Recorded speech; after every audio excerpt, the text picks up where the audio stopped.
বংশ সূচনা হলো। তো ইনি প্রথম আফগান হিসেবে সিংহাসনে বসলেন। ও ঘটনাটা একসঙ্গে টেনেই দিই।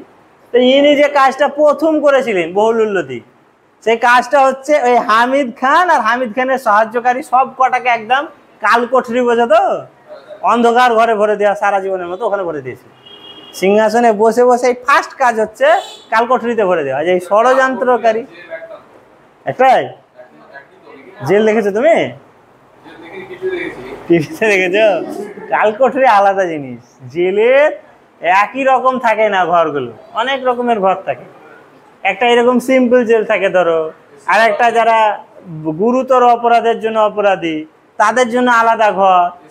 হ্যাঁ, যেমন ধরো তুমি একটা হোটেলে যাবে, হোটেলে 10 রকমের রুম থাকে না, হাইফাই রুম, সাধারণ রুম, তারপরে হচ্ছে পাবলিক রুম, এরকম। জেলেও এরকম রুম থাকে। তুমি যেরকম অপরাধ করবে তোমার ট্রিটমেন্ট সেরকম হবে। তুমি যদি সেই রকম মানে ধরো অমানবিক কিছু আচরণ করার পর জেলখানায় যাও, জেলখানায় গিয়ে যাকে পাবে তাকে কামড়ে দাও ধরে, তুমি কোথায় রাখবে বলো তো? একটা অন্ধকার ঘরে ভরে দেবে। কখন রাত আর কখন দিন, কখন বৃষ্টি হচ্ছে আর কখন কি হচ্ছে কিচ্ছু জানবে না তুমি, ভরাই থাকবে। ওটাকে কালকোঠরি বলে। তো বহুলুল লোদি 1451 খ্রিস্টাব্দে আলাউদ্দিন আলম শাহের যে সিংহাসনটা ছিল সেখানে তিনি বসলেন। ইনি প্রথম আফগান হিসাবে সিংহাসনে বসছেন, প্রথম আফগান সুলতান হিসেবে।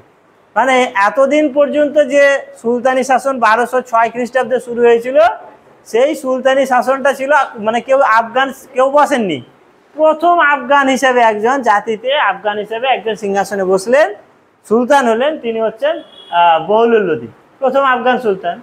এবার তার বললাম যে প্রথম কাজটাই ছিল যে সমস্ত বিশ্বাসঘাতক অভিজাতরা ছিল, যারা আলাউদ্দিন আলম শাহকে তাড়িয়েছিলেন, তাদের সকলকে তিনি শাস্তি দিয়েছিলেন। প্রথম কাজ করেছিলেন এটা। আর এর সব থেকে উল্লেখযোগ্য যে কাজটা ছিল, মানে যিনি যে সময়তে সিংহাসনে ছিলেন সেই সময়তেও কিন্তু পরিস্থিতি খুব খারাপ ছিল, বিশৃঙ্খল ছিল পরিস্থিতি। তো তিনিও শান্তি শৃঙ্খলা স্থাপনের চেষ্টা করেছিলেন, সেই সঙ্গে সাম্রাজ্যের বিস্তারও ঘটিয়েছিলেন।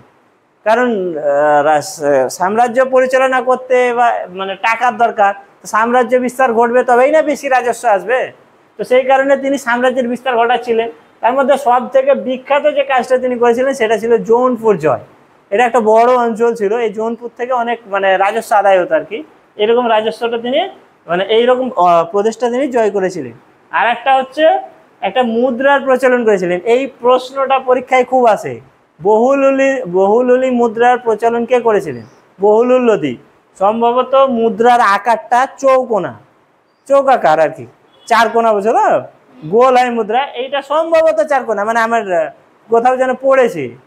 তো যাই হোক, এইটা ছিল তোমার বহুলুল লোদি। এ সম্পর্কে আর বিশেষ কিছু জানার নেই। এরপরে আমরা যেটাতে যাব সেটা হচ্ছে গিয়ে সিকান্দার লোদি।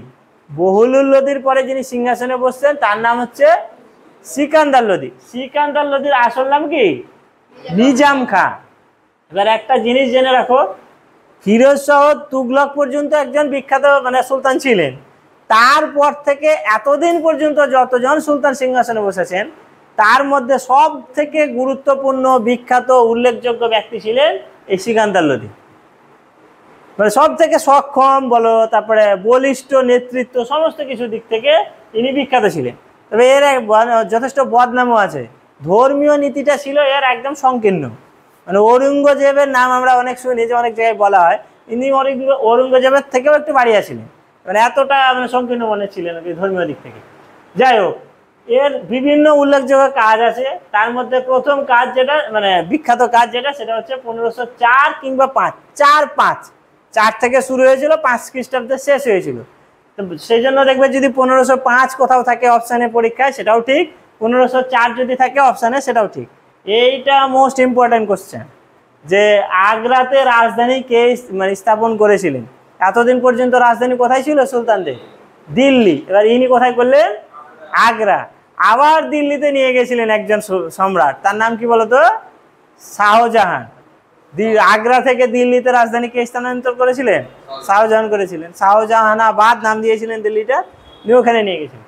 তাহলে 1504-5 সালে তার বিখ্যাত কীর্তি হচ্ছে আগ্রাতে রাজধানী স্থানান্তর। কবির নাম শুনেছো? কে ছিলেন কবির? একজন ভক্তিবাদী প্রচারক, ভক্তিবাদী ধর্মের প্রচারক। হ্যাঁ গ্রন্থ লেখেননি, মানে তিনি যে, হ্যাঁ অবশ্যই গ্রন্থ আছে, কিন্তু মানে কবিতা আকারে তিনি তার ধর্মীয় বাণীগুলো প্রচার করতেন। 2 লাইনের একটা করে কবিতা তিনি বলতেন, সেই কবিতাগুলো দোহা নামে পরিচিত ছিল। আর কবিরের যারা অনুগামী তারা কবিরপন্থী নামে পরিচিত, তাই না? তো এই কবির ছিলেন এই সিকান্দার লোদির সমসাময়িক। এইটা শোনা যায় যে সিকান্দার লোদি কবিরকে অনেক ছলে হত্যা করার চেষ্টা করেছিলেন, কিন্তু তিনি সফল হননি। যাই হোক, এবার ইনি ছিলেন কিন্তু কাব্যরসিক, সাহিত্যের পৃষ্ঠপোষক একজন ব্যক্তি। মানে যারা সেই সময়তে বিদ্বান সাহিত্যিক ব্যক্তি ছিলেন তাদেরকে তিনি আর্থিকভাবে, তারপরে আরও অন্যান্য দিক থেকে ব্যাপকভাবে সহযোগিতা করতেন। সেই সঙ্গে তিনি নিজেও ছিলেন একজন বিখ্যাত ফার্সি কবি। গুলরুখ নামে ছদ্মনামে তিনি প্রচুর কবিতা লিখে গেছেন। গুলরুখ, গুলরুখ শব্দের অর্থ হচ্ছে গিয়ে লাল গোলাপ বা লাল ফুল, এটা। আর একটা জিনিস তিনি করেছিলেন, সেটা হচ্ছে গোয়াজি সিকান্দার নামক পরিমাপ পদ্ধতির প্রবর্তক। এই গোয়াজি সিকান্দার পরিমাপ পদ্ধতিটা অনেক দিন প্রচলন ছিল। এটার মানে কি বলতো? কোনোদিন জমি জরিপ করা দেখেছো? ওই ফিতে নিয়ে মাপে না, ওইরকম একটা ফিতের আবিষ্কার করেছিলেন তিনি। ওই ফিতেটাই জমি জরিপ করা মানে সবচেয়ে সুবিধাজনক ছিল। বোধহয় সম্ভবত একটা আংটা লাগা একটা লাঠি হবে আর কি, একটা মাপে। তো ওই জিনিসটা তিনি প্রবর্তন করেছিলেন। তাহলে সিকান্দার লোদি সম্পর্কে আমরা যে জিনিসগুলো জানলাম সেখানে আমাদের এখানে স্পষ্ট। প্রথমে যে জিনিসটা জানলাম সেটা হচ্ছে তার প্রকৃত নাম কি ছিল, নিজাম খান। তাহলে সিকান্দার লোদিটা কি? তার উপাধি, ওই নামে আমরা ওকে চিনছি। তার উল্লেখযোগ্য কীর্তি হচ্ছে 1504 সালে আগ্রাতে রাজধানী স্থানান্তর। 1504 থেকে 5 দুটো সালই ঠিক, মানে 4-এ শুরু হয়েছিল, 5-এ কমপ্লিট। কবিরের সমসাময়িক ছিলেন তিনি, ভক্তিবাদী প্রচারক কবিরের সমসাময়িক ছিলেন তিনি, মানে সাহিত্যের পৃষ্ঠপোষক ছিলেন, নিজেও কবিতা লিখতেন, অনেক ফার্সি কবিতা তিনি লিখে গেছেন। গুলরুখ ছদ্মনামে তিনি কবিতাগুলো লিখতেন।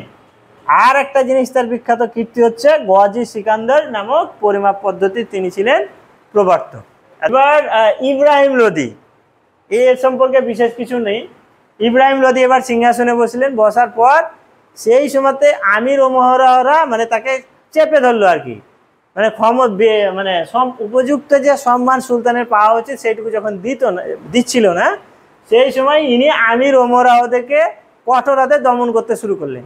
এই রকম একটা পরিস্থিতিতে আমির ওমরাহরা এই ইব্রাহিম লোদির বিরুদ্ধে ষড়যন্ত্র শুরু করলেন।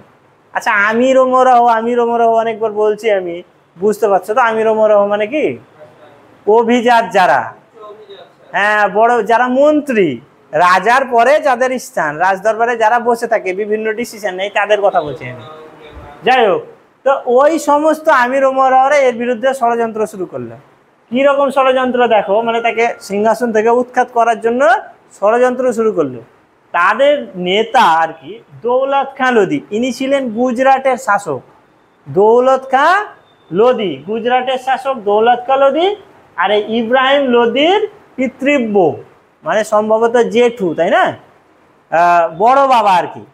তো এই আলম খাঁ লোদি ইনি ছিলেন পাঞ্জাবের শাসনকর্তা।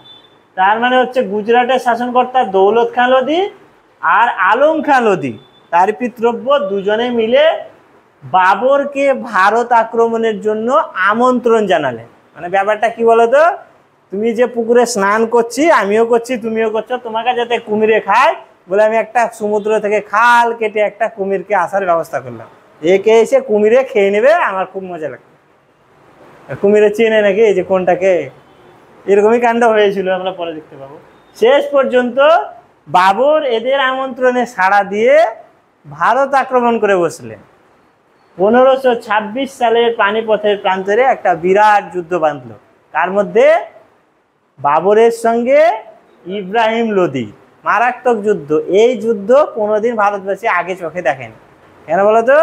এই যুদ্ধেই প্রথম কামান, তারপর হচ্ছে বন্দুক, বারুদ, গোলা এগুলো ব্যবহার হয়েছিল। তার আগে যুদ্ধে কি হতো? কুঠার, তরবারি, ঢাল এগুলো নিয়ে যুদ্ধ হতো। নতুন অস্ত্র তিনি নিয়ে এলেন, নতুন যুদ্ধ কৌশল নিয়ে এলেন বাবর। ওইগুলোর সাক্ষী রইল সেই সময় ভারতের অধিবাসী। এই যুদ্ধে কে পরাজিত হলেন? ইব্রাহিম লোদি, একমাত্র সুলতান দিল্লির যিনি যুদ্ধক্ষেত্রে যুদ্ধ করতে গিয়ে প্রাণ দিয়েছিলেন। তাছাড়া যত সুলতান আছে কেউ যুদ্ধ করতে গিয়ে মারা যাননি, ইনি মারা গেছিলেন একমাত্র।